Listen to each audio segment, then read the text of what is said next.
I already told you. Rough Edge FM. Irritatingly irresistible internet radio at roughedgefm.com. There's so much going on in your community that even in this age of information, it's tough to keep up. This show will help. It's all about what's new, what's happening, and what's out there.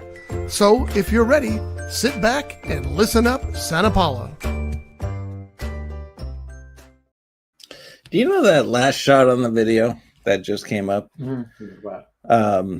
Jonathan just took a look at that 60-second commercial and he went, "Oh my God, that is the shot," where I had Jared say, "Yeah, what are you waiting for? Come on down." Yeah, I remember that. And the way it flew down the alley and came up to the... Yeah, that's an iconic I mean, you're just shot. seeing that now? I created that, what, how many years ago? It's been at least 3 years, maybe. Yeah. We've done that. Yeah. That was one of the first things we did. Yeah, it is. Yeah. Yep. Promote. So episode number 165 Nice. for Listen Up Santa Paula. We got to get close to thinking about the 200. We're getting closer. Yeah, but we're going to do some changes. 200 shows for us together. Yes. Okay. We got to think about that. Yeah. But we got some new exciting changes. Yeah. So everybody goes through changes in life. You know, it's like, it seems like a 10-year cycle or so. We could talk about some changes coming up too. Okay. Okay. There's basically 3 different things, right? Yes. Okay. That are coming up. Yeah. So And you want to take it? So we can... All right. Well, so first of all, it saddens me, but in not necessarily, it's not like I'm not going to see this person anymore, but John has just submitted his resignation. John who? Marquez. Oh, yes. Oh, wait a minute. That's you. So yes, I am leaving the chamber officially as of October 17th. I have mixed feelings about that, but Me too. yeah. Me too. But it's time. I've been here 7 years doing this role, and I just feel it's time for me to move on and let the current board move into a different direction, bring somebody new with some different energy, and see where it takes it, you know? So I committed originally to, when I first started, I committed for a year to help because the chamber was really just in disarray at the time. Came in, worked over a year, saw some opportunity to keep going. And then, we started doing these 2020 census. So we started getting momentum there. I'm like, okay, I'll stay a little bit longer. And then COVID hit. So that kind of changed things. So I'm like, okay, I'll stay a little bit longer. And then it just kept going. I go, okay, I'll do a 5-year. I always talk about a 5-year exit strategy. So I was already year 2 of it. So I'm like, okay, so I got to start thinking about what we're going to do, what I'm going to do. And we've done numerous things with, we did after the census, then we had COVID and just other things that have happened over the years. But I've always had that plan that I'm going to leave at some point soon, and we've talked about it, over last year now. I've been talking about figuring out when my time is to leave. And it just came to a point. I just talked with my family and over the last couple of weeks and just thought, maybe it's time for me to leave now, and leaving on, I feel is in a good spot for me, good spot for the chamber. And it's time. Yeah. All things come to an end at some point. Yes. But I'm looking for new opportunity too. I'm looking for a change, challenge myself in the latter part of my career and see what I'm capable of. Yes, I love working in this community that I live in, but I need to figure out something different and challenge myself because, as you know, when you live in a community, you work in a community, you're pretty much 24/7. Mm-hmm. And I've talked about that many times where you don't have that mental break. And there's nothing wrong with it because you go to the store, you see people, they want to talk about business and stuff. And it's like, I get it, but there's a meeting with friends and stuff. And it's like, okay, but there's a time when I need to shut it off, right? And sometimes you can't, and, it builds up and it builds up and it's just like, all right, I need to take a break and do something different. And my life's changed, I've had a lot of health problems, trying to get that straight. Had 2 new grandkids in the last 2 years. So family dynamics have changed a little bit too. So just thinking about a lot of things over the last 2 years and I just made that decision for my own, first time I've actually made a decision for me, and talking to my wife, I go, I got to do this for me. It's just for my own my own personal reasons I need to leave. And I wish the chamber well. We built up so many great things over the years. I think it's in a better spot than it was when I took over, and just the next person can continue that, and thank the board members over the years that have supported me.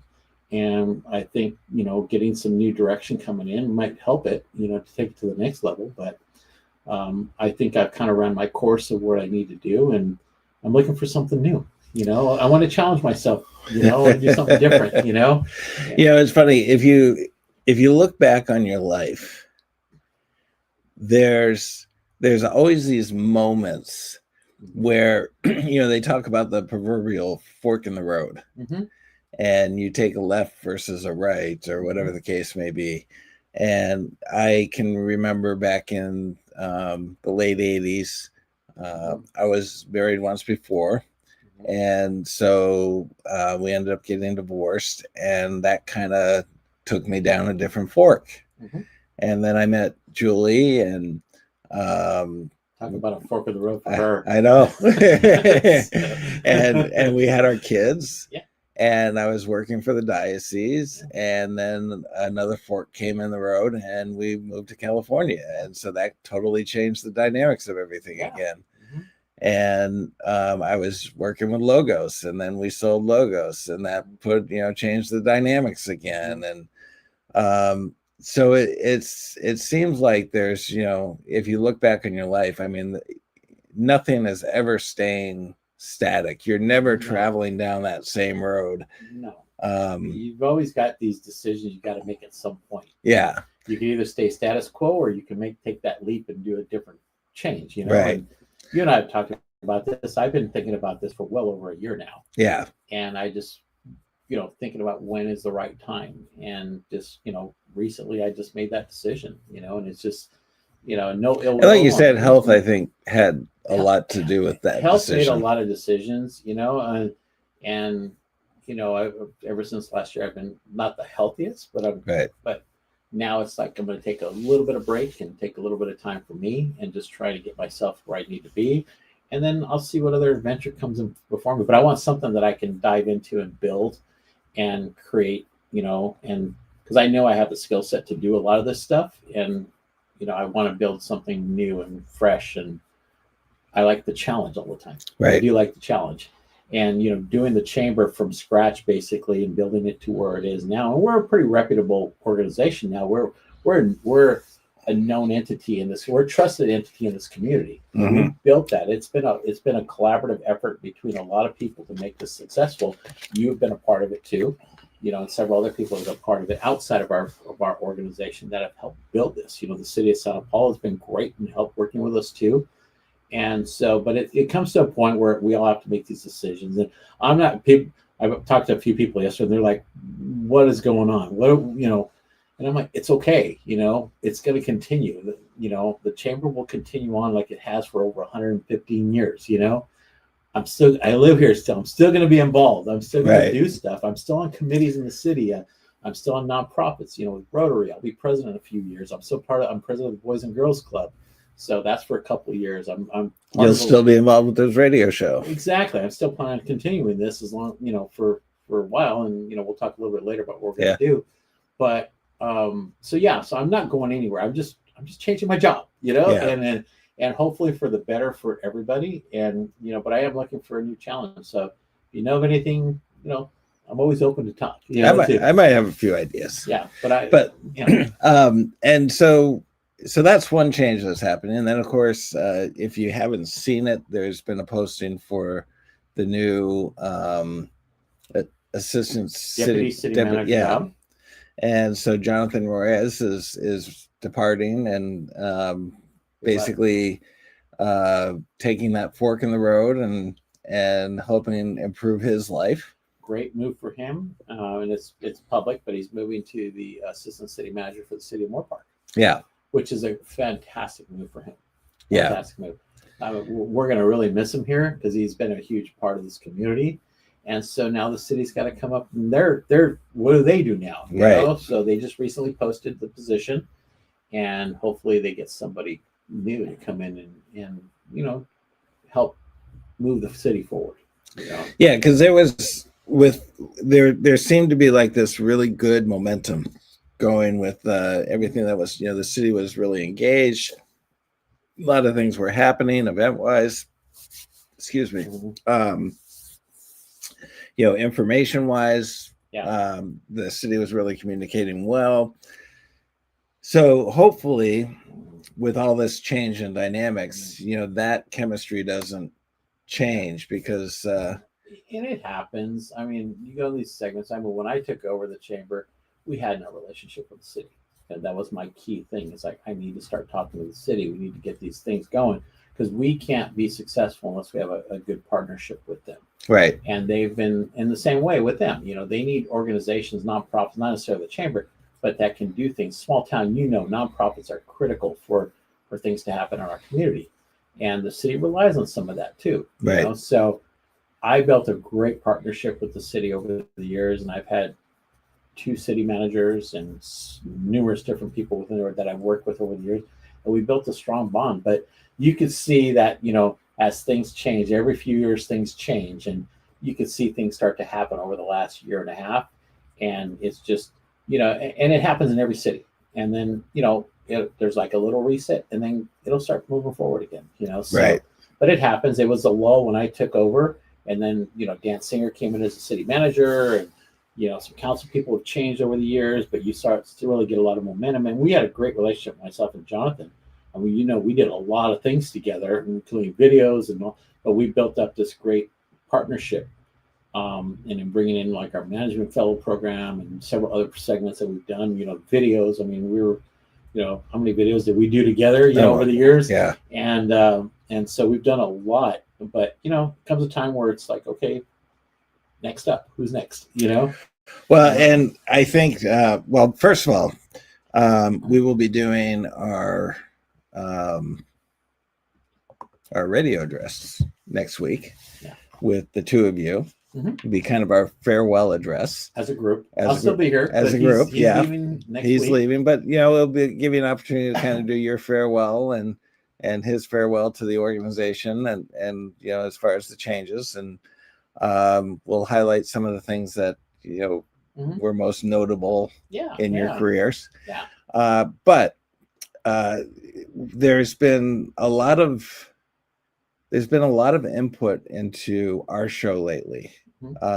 People have provided us with suggestions, so we're building momentum as far as getting the word out to the city, and I think one of the things that we're looking at, and I guess it's okay for us to kind of announce, but we're gonna change our formatting, and I think it's a good opportunity with the changes that are taking place with the organizations in the city. That it's like, let's take a look at what we're doing, and our friend Tim Eubanks has provided some suggestions on what we might want to do formatting wise. Yeah, appreciate his input. Yeah. And so one of the things that he wanted to see is that there was a highlight or a recap of the city council meetings. What were some of the things they talked about? What were the resolutions? And what's the outcome?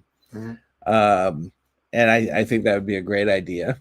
So we're talking about maybe doing more segmenting in our show, where there's this piece of the show is going to focus on this, and then we're going to have a business highlight, and then we're going to whatever it might be. A little more structured. Format. And less about Jim, more about. We can do a once a month Jim segment. Maybe, but it'll be on a time limit. We'll get 2 minutes. Well, maybe we do a therapy session. Might need a little once a month, or once a quarter. No, maybe once a quarter. Let's give you once a month. So. Well, yeah, but then that would take up the whole show. No, it's a segment. The last 5 minutes of the show is therapy with Jim. Yeah, but I'm gonna need a lot more than that. That's up to you. You're controlling. But you do want to come over to the console, so maybe when it's therapy time, that's when you do the console. I could always catch you off. Yes. But no, it's good. I think we do need to expand and change and create a different format. Not better, but I mean a different format that'll help improve the communication in not just Santa Paula, but we've talked about expanding beyond Santa Paula. Yeah, and I think Santa Paula is a small community, Mhm. and we all know the struggles of a small community. But Right. when you take Santa Paula, Fillmore, and Piru, all of a sudden the voice becomes a little bit louder. And I think that we are so closely knit as a community of cities Mhm. that it makes sense that we really start to kind of bridge that gap between them all to say, hey, yes, we are three separate cities, but we are one valley, Mhm. and there's so much that goes on between all three that if we could build some sort of cohesiveness between the Yeah. three, even like with scheduling calendar events, and why Mhm. should Fillmore be competing with an event that Santa Paula is putting on, or vice versa? Why not make sure that we're collaborating, and it's like, okay, well, we're going to be doing this major event, so please don't do anything Yeah. and compete against it. Yeah, exactly. Let our event be successful, and when you put yours on, we'll do the same. And Yeah. When I started with the chamber, that was the first thing I looked at. Is like, okay, why aren't we all working together? yeah, And I actually spent time in Fillmore, spent a little time in Piru, talking to them. It's like, hey, what are you looking at? What do you think if we do this more collaborative effort and make it more of a regional thing?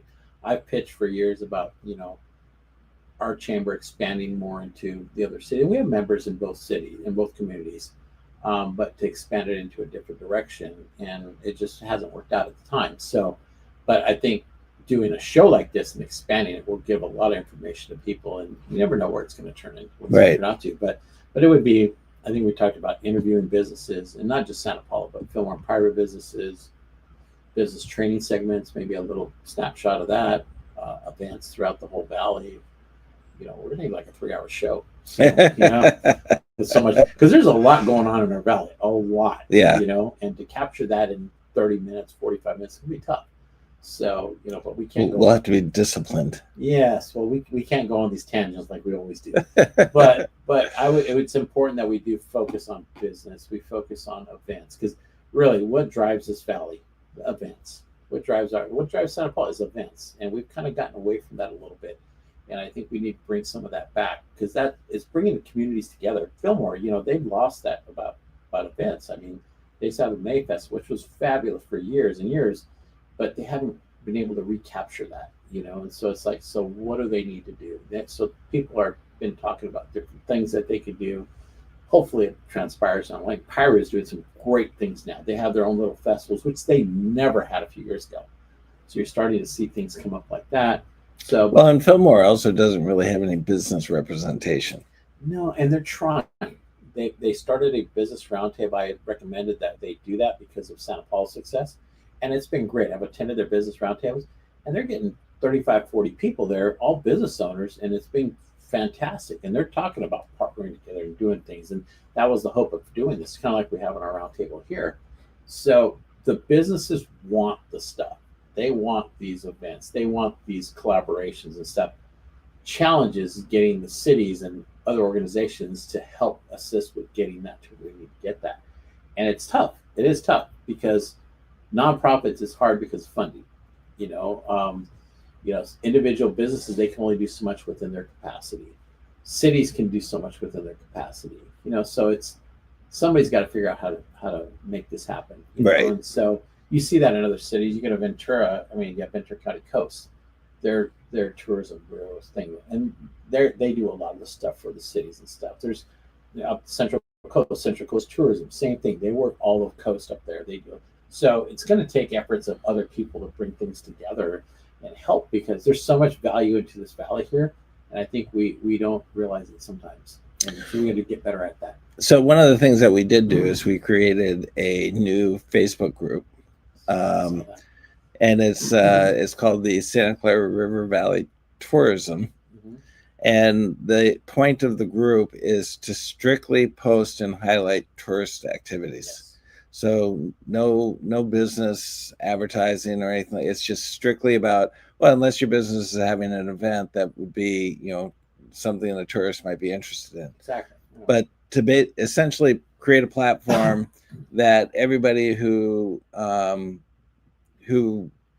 needs tourism can post their stuff in a central place that we can then get the word out to the parties that are outside of this region. And we have a platform that we could use here that could help bring that to light. Yeah. Because there's a lot of, if you really dig deep, and you do with the social media, there's a lot of people that post events that they're doing, these one-offs, but they don't have the network.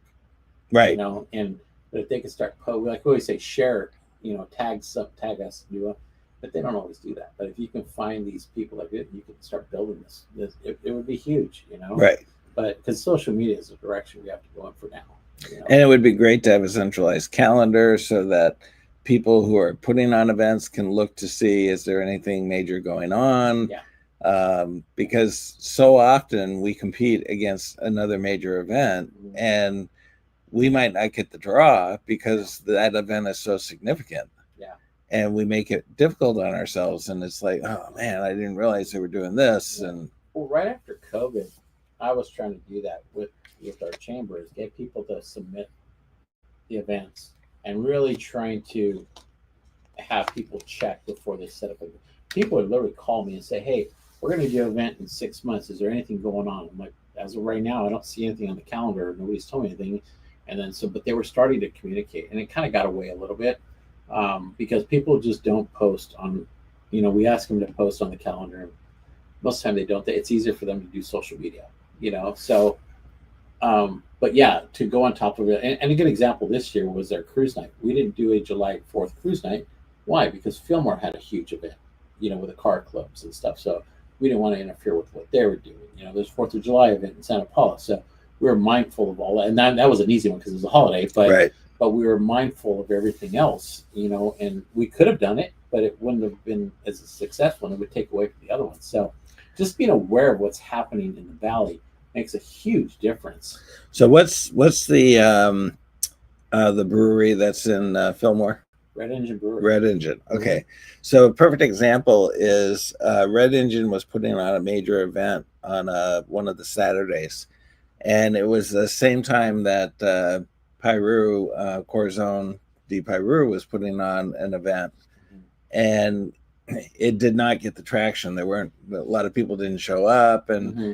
And they realized because Ken Wiseman, who is the owner of Corazon de Piru, is really good friends with the owner of Red Engine. Yeah. And they try to collaborate on different things. And so he's like, I didn't think about it, but they had their event, and a lot of the same people that support them support us. Exactly. That happens in this community in general. Yeah. So if you're aware of this and you know the things that are going on, it's like, okay, wait a minute. They share a similar audience that we share. Mm-hmm. Why make people have to choose? And they want to support both. Yeah. But they can't. Right. So why not separate them out so that people can support both your organizations instead of saying, nuts. We really want to do this, but we really want to do that. So what do we do? And that happens. That has happened over the years under my me being the director for the chamber. We've had those segments or those dates where they've crossed over, and we've had an event, and all of a sudden somebody else is having an event. It's like, well, if you knew we were having the event, why did you do that? Well, we couldn't figure out on the day. It's like, well, talk to me. We can figure out things, and so it's tough. People are trying to do the best they can, and maybe those are the only days they can do it. But it's like, be aware of what's going on around you too, because it's all in Santa Paula. You have an event. It's all the same people that are going to go to that event. They're going to go to that event. They're going to go to that event. It's always the same core people. Right. Fillmore's the same way. Pyro is the same way. So it's a struggle. But I mean, more so now that we need to promote our Valley, we need to promote our businesses in the Valley. It's more critical that we be more aware of what's going on in the Valley, and hopefully with our format changing, and we can maybe start moving that direction into more of a Valley-wide show. We can bring all that to life. Yeah, and it'll give us a lot more individuals to talk with and to everybody's highlight doing great things in the Valley. Not just Santa Paula or not just Fillmore or just Pryor, but collectively we're doing a lot of great things. And we all need tourism. Yes. Or a lot of these businesses rely on tourism. One thing I've been told is that we just need people to come into our community. Yeah. Once they get here, they love the communities. then it's up to the businesses to engage. And most of the time they leave. We've talked about it's more like Mayberry. And some people, they know everybody, they welcome everybody, make them feel at home. But if they're not coming, then what do you do? Right. So Right. So that will be the point of our new show format. So it might not be Listen Up Santa Paula. It might be Hey You. Come up with a good name. Let's come up with it. Listen up, everybody. Yeah. Yeah. But no, I think it's good. We've been doing this for 2+ years now, Mm-hmm. and it's time to, we really haven't had a format. We've had location change numerous times over the, Yeah. I think we've done every room in this building. And you know what? So, we finally have a static format. Yeah. So, And I think it's one that works. So we went through this, growth period of, well, let's try that. Oh, that didn't feel right. This was too hard. This was too cold. Yeah. This is just right. I wasn't comfortable without a desk. And Yeah. this, that. And so, and then we've kind of veered away from therapy with Jim. We've kind of minimized that, which has helped improve the show. So I don't know. I thought the therapy was pretty engaging. Yeah, but we've got it to certain segments now, which has actually been beneficial to you. Now we don't spend 40 minutes talking about you. We give you little bits, and I think you do better with that. You spend too long talking about yourself. I never get tired of that. I think our audience does. So even your family kind of questions it too. Yeah, but they all know you. So last Sunday was Wife Appreciation Day. Were you aware of that? I had no idea. Yes. So last Sunday was Wife Appreciation Day. I was doing a show and I actually gave some advice to all the married men out there. And I would like to share that advice before we start talking about the events that are coming up. So as a married man, the success or the secret to a long and happy marriage for a man is you never say the first thing that comes to your mind. You never say the second thing that comes to your mind. You say the third thing. The first thing will end up in divorce. Mm-hmm. The second thing will put you on the couch. Mm-hmm. The third thing, happy wife. So I'll give you an example. A friend of mine, they were going on a road trip, and his wife packed a cooler, put all the stuff in the cooler and everything like that. They get to their final destination. She opens up the cooler and she's like, oh man, everything's all melted and all this kind of stuff. And he looks inside and he's like, well, honey, you forgot to put any ice in. And she's like, stupid, it's a cooler. And so the first thing he wanted to say is, that is the dumbest thing I ever heard in my life. But he didn't. He didn't say the second thing. Instead, he said the third thing. Oh, man, honey, you're right. This cooler is a piece of crap. Happy wife. Exactly. Happy life. Uh-huh. So that's my advice to men. Say the third thing. Never say the first thing in general. No. So. No. Second thing's probably going to land you with sleeping on the couch that night. Yeah. So. Yeah. So, no, I know. I mean, we've both been married a long time, and kind of we know. We're still in the house, so I guess we're doing something right. As Julie says, I love to poke the bear. I think I do that with my wife, and I like stirring it up once in a while. Yeah, it's like see it, and I'm like, okay, I'll get it back on. Yeah. So well, the bear just took the claws out. Exactly. You got to know where to maneuver through that. Yeah. I was like, just let her do her thing, and then you get to do your thing. Yeah. So it's supposed to be a full partnership, but sometimes it gets a little, But, yeah. Partnership ends with, yes, honey. So we must have a little smarts there. Yeah, I know. So let's see. We got a few things going on. Yes. Next week, we have actually the chamber has 3 events, which, I guess I'm leaving with a bang, There you go. So next Wednesday from 9 to 11, there's going to be a Coffee with the Cops back at McDonald's. We did Cones with the Cops last month. So now we're going to do Coffee with the Cops. And that was, McDonald's asked if we could do that. So the police department said yes. So we're going to do that next Wednesday from 9 to 11. Come in and grab a cup of coffee. The officers are going to be there. They're going to be handing out some brochures, some stickers for the kids, whatever. I know everybody's being school, but it's more about the Cones with the Cops is more for the kids. Now it's an opportunity for some of our the adults to come in and have some good conversation with the officers and voice their concerns, and and also if you're happy with the officers, talk to them, tell them how that you're happy with what they're doing. The chief should be there, maybe one of our Commander Starna or one of the other commanders would be there.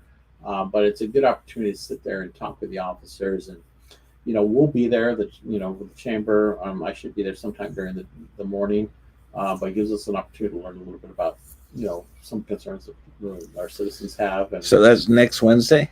next Wednesday, the 1st. So we'll have to delay our.